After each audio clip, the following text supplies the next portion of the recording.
शहरात सकाळच्या सुमारास दाट धुकं व दवबिंदू असं नयन मनोहर वातावरण निर्माण झालं होतं. सकाळी 6:45 सुमारास अचानकपणे धुक्याचे आगमन झालं.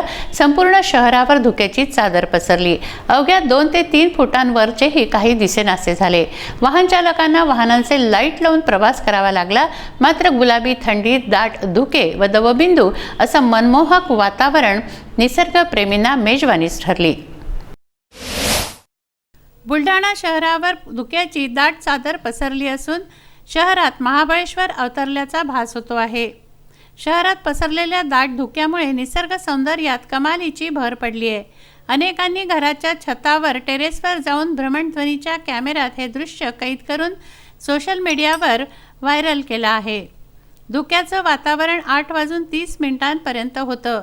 तदनंतर सूर्यनारायणाचं आगमन झालं व धुक्याचं प्रमाण काहीसं कमी झालं. 9 वाजेनंतर हळूहळू धुकं नाहीसं झालं. काही पिकांमध्ये पाणी उतरलं. अशा पिकांसाठी धोका दवबिंदूंमुळे वाढला आहे. प्रशांत खंडारे, विदर्भ न्यूज, बुलढाणा.